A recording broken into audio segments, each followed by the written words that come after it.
Good morning everyone, Total81 here, another figure review. Today we're going to be reviewing this big guy right here. This is the Banpresto MireGoji. Banpresto is a subsidiary company of Bandai. I mean, it's a Bandai branch. Their figures are usually bigger, or actually bigger than what you regularly get with Bandai. This guy here is very awesome, very amazing. I believe this is a Yuji Sakai sculpt. This is more, it's not a suit accurate. This is more, well, how can I say? It's pretty much based off of the poster version, right? Which is pretty much what we got from like X Plus with the gigantic series MireGoji. But this thing is super impressive, very nicely done, super detailed. A lot sharper detail than you would get with a Bandai figure, you know, less than you would get with X Plus. This is just kind of like that sweet spot in between. One thing very important that I should mention right now, this is a custom paint job here. I tend to get bored, so, you know, I like painting. I like doing all kinds of random stuff, and painting figures is one of the things that I've taken up. So I went ahead and painted this guy myself. This particular figure comes originally in green. There's also a black one, so it's available in two different vinyl colors, which is the black vinyl and the green vinyl. This one being the green vinyl.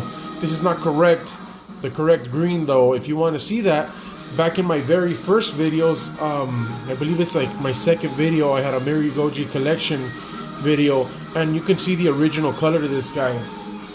I decided to give it a little more vibrant coloring. It actually, what gave me the inspiration to paint this guy was after buying one of my favorite Marmot MireGojis. I absolutely love the MireGoji, and when I purchased this particular one, I kept looking at this guy and looking at that Marmot. I really wanted to do something that paid homage to the Marmot version of it, but you know, in a different style. So let me go ahead and bring that figure out for you guys. We're not reviewing that figure, but I still share it with you. Here you go. Very awesome. As you can see, there's similarities between them, but still big differences. This guy's done in a black vinyl.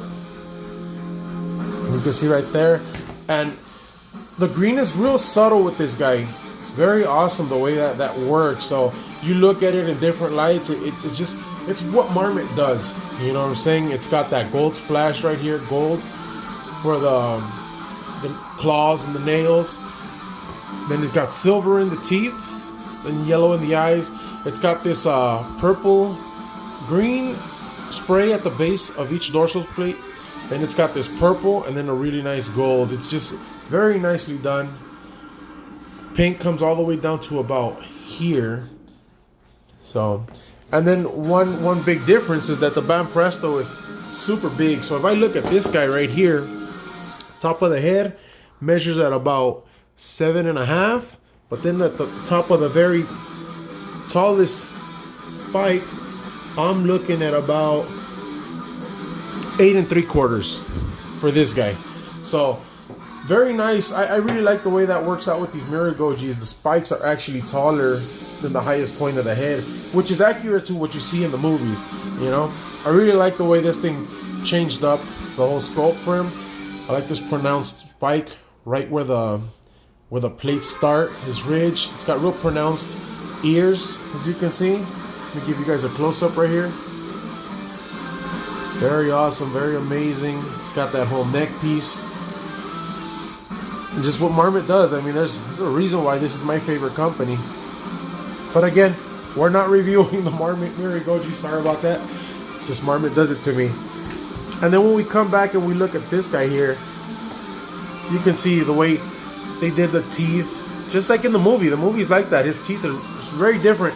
When you look at the difference between Showa, Heisei, and then the Millennium series, what they did, I mean, it's very awesome. I love it. I absolutely love it. Now, going back to the paint scheme, this is a type of a candy paint. So it's a silver in the bottom, and then you spray the candy on top.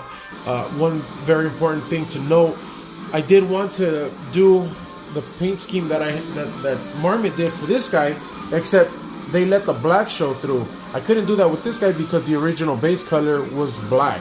So I wanted the original base color, but hey, you know, I did what I could. And one other thing, let me put this guy back. The poses are very similar. You see how he's going off to one side? This guy's going off to the side. This guy's more straight and then curves. But you got the same tail curvature.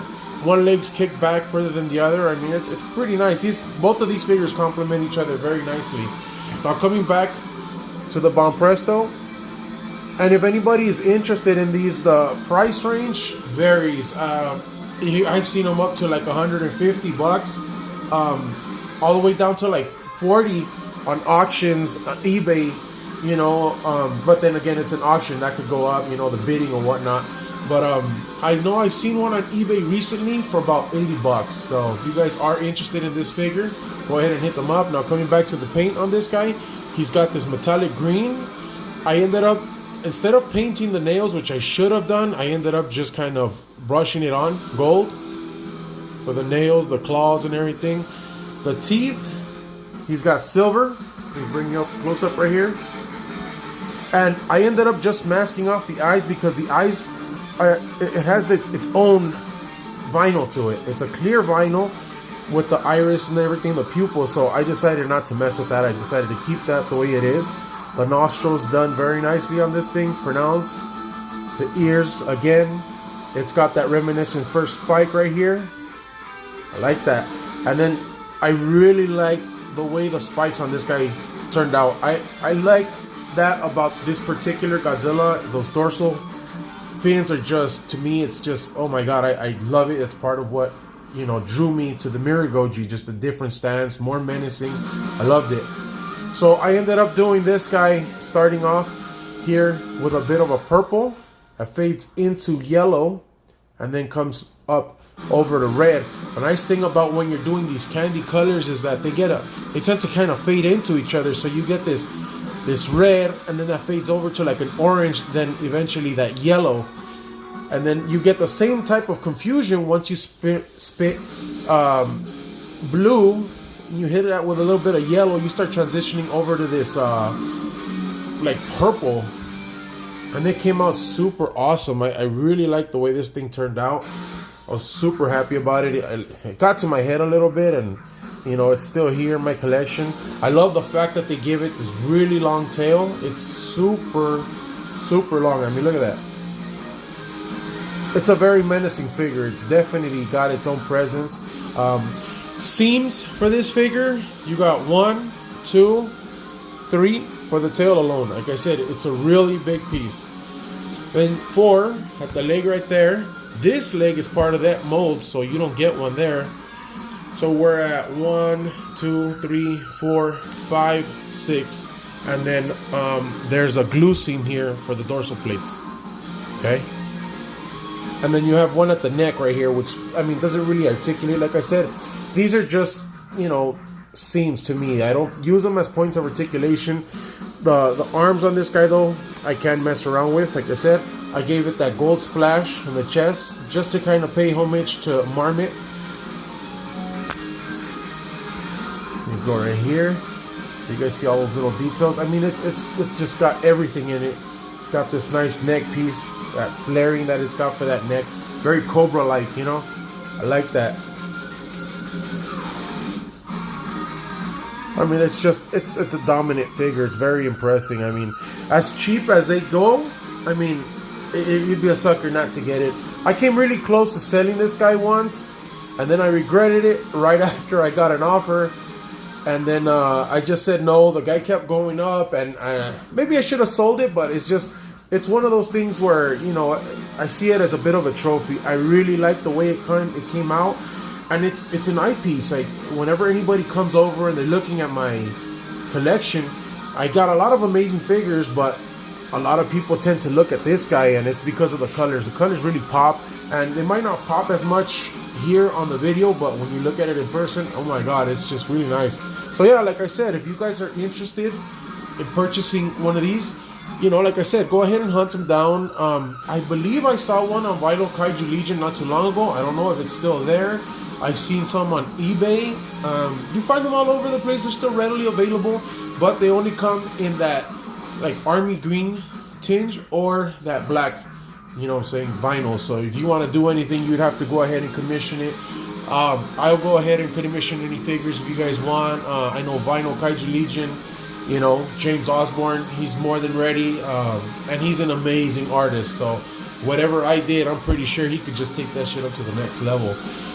Again, hopefully you guys enjoyed this review. This one was from one of the subscribers that went ahead and sent out a message. He wanted to take a closer look at this guy based off of the collection video. If you guys see anything else you guys want to look at, let me know. I'll go ahead and do what I can to get that going. I was gonna do this a little sooner, but I ended up getting busy, having to take, you know, side jobs just to get by with this whole coronavirus scare. And again, I hope all you guys are doing good with all that.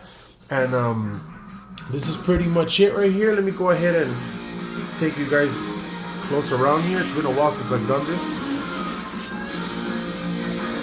Like I said, it's a very impressive figure, very awesome. Very nice. Again, I hope you guys enjoyed this video. It's Toruk81 here. Keep the kaiju faith alive. Take care of yourselves, take care of your figures. I'll see you guys in the next figure review. Goodbye, guys.